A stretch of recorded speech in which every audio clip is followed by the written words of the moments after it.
전세는 환불 가능한 월세였습니다. 근데 이제 환불이 안 돼요. 전세의 가장 큰 장점은 돌려받을 수 있다는 것이었죠. 하지만 월세는 단 한 푼도 돌아오지 않습니다. 그런데 우리가 모르는 사이에 전세는 무너지고 있었습니다. 뉴스에 나오지 않는 데이터가 있어요. 2025년 현재 월세 비중이 61.4%를 넘었습니다. 4년 전보다 20%포인트 증가한 수치예요. 더 무서운 건 월급의 3분의 1이 집세로 사라질 수 있다는 겁니다. 소득 대비 임대료 비율이 30%를 넘기 시작할 수 있거든요. 런던, 뉴욕처럼 월급의 3분의 1을 월세로 내는 시대. 이제 한국도 예외가 아닙니다. 여러분의 월급 300만 원 중 100만 원 어디로 사라지고 있나요?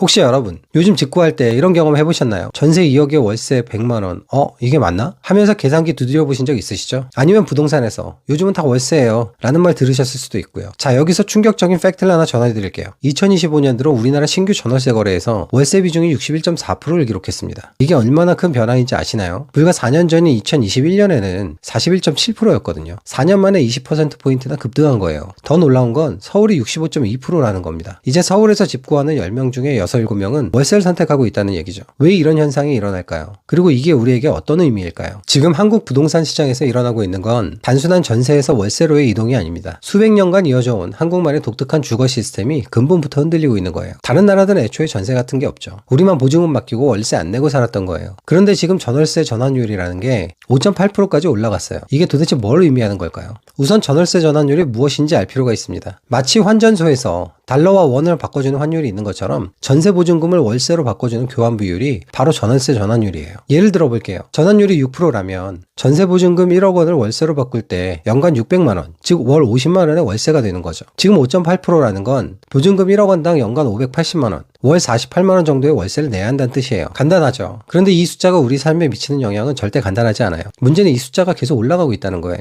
서울 아파트는 4.16%, 지방은 무려 6.9%까지 올라갔어요. 지방에 3억 전세 집이 있다면 월세로 바뀌는 순간 월 170만 원을 내야 한다는 소리거든요. 근데 여기서 웃긴 게 법정 상한선은 기준금리 플러스 2%라서 최근 기준금리가 2.5%로 내렸잖아요. 그래서 지금 전월세 전환율 상한선은 4.5%인데 실제 시장에서는 그것보다 훨씬 높게 거래되고 있어요. 법정 상한선이 큰 의미가 없는 상황인 거죠. 해외 상황과 비교해보면 정말 충격적이에요. 전세 제도가 없는 나라들이 어떻게 살아가고 있는지 한번 볼까요? 뉴욕 맨하탄을 보면요. 중위 월세가 한 달에 4,530달러래요. 우리 돈으로 약 620만 원이에요. 그런데 더 충격적인 건 이게 소득 대비 33.5%라는 거예요. 뉴욕 직장인들은 월급의 3분의 1을 집세로 내는 게 일상이거든요. 심지어 임대료 통제 지역에서도 계속 월세가 오르고 있어요. 이른바 30% 규칙이라는 게 있는데 월세가 소득의 30%를 넘으면 위험하다는 뜻이에요. 그런데 뉴욕은 이미 그 선을 넘어섰죠. 런던은 더 심각해서 소득 대비 월세 부담률이 40% 가까이 돼요. 런던 평균 월세가 2,081파운드, 우리 돈으로 약 350만 원이에요. 런던은 이미 렌트 크라이시스라고 월세 위기라는 말이 나올 정도로 심각한 상황이에요. 시장과 지자체가 공식적으로 임대료 상한제를 요구하고 있을 정도거든요. 일본 도쿄도 마찬가지예요. 원룸이 한 달에 95,000엔, 우리 돈으로 약 95만 원 정도예요. 일본은 통상 소득의 30% 이하를 월세로 내라고 권고하고 있는데 실제로는 27%에서 30% 정도를 내고 있어요. 숨막히는 세입자라는 뜻의 숨세 수준이라고 불릴 정도예요. 파리는 평방미터당 30유로, 30제곱미터 원룸이 한 달에 900유로예요. 우리 돈으로 약 130만 원 정도죠. 파리는 월세 상한제가 있지만 집 물건이 부족해서 실효성이 떨어진다고 해요. 결국 소득 대비 32% 정도를 월세로 내고 있는데 40% 가까이로 더 내고 있다는 통계도 있어요. 이런 도시들의 공통점이 뭔지 아시나요? 바로 우리나라 전세 같은 시스템이 없다는 거예요. 보증금도 고작 1, 2개월치 월세 수준이고요. 그래서 월세 부담이 엄청나게 크죠. 우리나라도 전환율이 계속 6% 이상으로 올라가면 전세의 경제적 메리트가 사라져서 결국 해외처럼 월세 중심 시장으로 바뀔 수 있어요. 실제로 계산해보면 무서워요. 전환율 6%에서 3억 전세가 월세로 바뀌면 월 150만 원이거든요. 중산층 가구 평균 순소득이 390만 원이니까 평균 순소득 대비 38%인 거예요. 이미 런던 수준에 근접했다는 얘기입니다. 한국도 결국 뉴욕, 런던처럼 월급의 30-40%를 집세로 내는 시대가 올 수 있다는 얘기예요. 월급 300만 원 받으면 집세로 100만 원에서 120만 원 내는 게 당연한 시대가 오는 거죠. 그럼 도대체 뭐가 전세를 이렇게 박살내고 있을까요? 5가지 정도를 들어볼 수 있을 것 같아요. 첫 번째, 기준금리 롤러코스터. 금리가 오르락내리락 하면서 전세의 메리트가 사라졌어요. 예전엔 전세 끼고 대출받아서 집 사는 갭 투자가 유행이었는데 이대로 가면 그 공식이 안 먹힐지도 몰라요. 두 번째, 전세자금 대출 규제. 대출받기가 하늘의 별 따기가 됐죠. 오는 7월이면 벌써 3단계가 도입이 되는 스트레스 DSR은 대출을 더더욱 쥐어짜고 있고요. 그러니까 세입자들이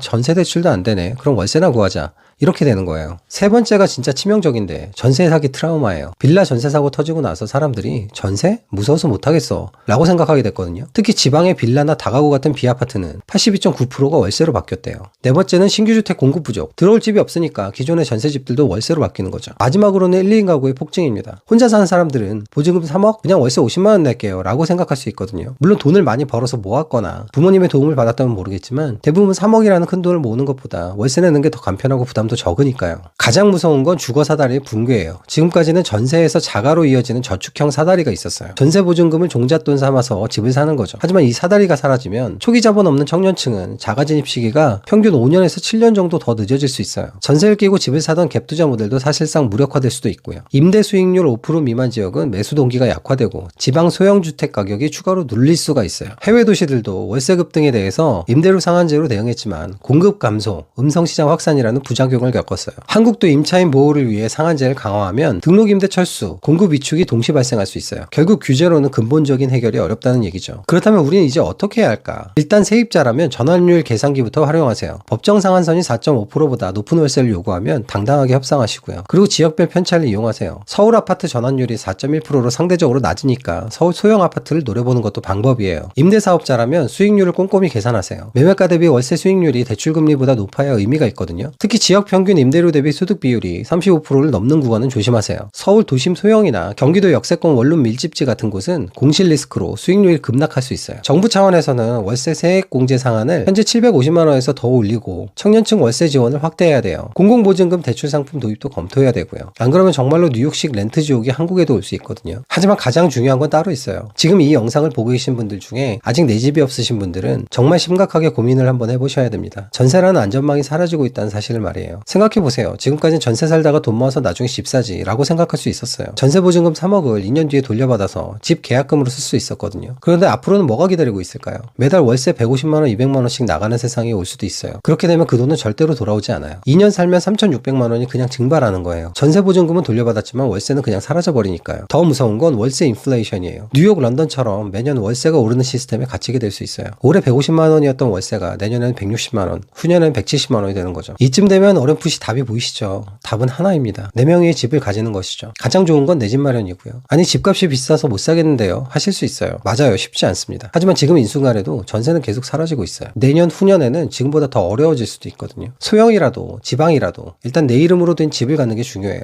왜냐하면 집이 있으면 최소한 주거 안정성은 확보되거든요. 월세 올라갈 걱정, 2년마다 이사갈 걱정은 안 해도 되는 거예요. 그리고 집값이 오르지 않더라도 상관없어요. 최소한 매달 나가는 월세는 막을 수 있으니까요. 월세 150만원씩 10년 내면 1억 8천만원이에요. 그 돈이면 지방에서는 작은 집 하나 살 수 있는 돈이거든요. 그리고 또 하나, 내 집이 아니라 투자를 하더라도 4명의 집이 있으면 그 집에 세입자를 들여서 임차를 주고 그 임대료로 내가 주거하는 집의 임대료를 일부 상쇄할 수도 있는 거예요. 그러니 무주택으로 무방비로 지내는 것보다는 어떻게든 대처를 하려고 노력을 해야 됩니다. 전세제도가 완전히 사라지는 시나리오도 대비해야 돼요. 지금 추세로 보면 5년에서 10년 내에 전세 비중이 20% 이하로 떨어질 수 있어요. 그럼 정말로 한국도 뉴욕, 런던처럼 월세만 있는 나라가 되는 거죠. 그때 가서 그때 집 살 걸 이라고 후회해도 늦어요. 왜냐하면 그때는 집값도 더 오르고 대출 조건도 더 까다로워져 있을 수 있거든요. 결국 핵심은 이거예요. 숫자에 강해져야 살아남고 내 집이 있어야 진짜 살아남는다. 전환율, 금리, 수익률 이런 숫자들을 체크하는 것도 중요하지만 가장 중요한 건 내 이름으로 된 주소지를 확보하는 거예요. 전세 시대가 저물면서 월세의 파도가 밀려오고 있어요. 이 파도에 휩쓸리지 않으려면 단단한 땅 위에 서 있어야 해요.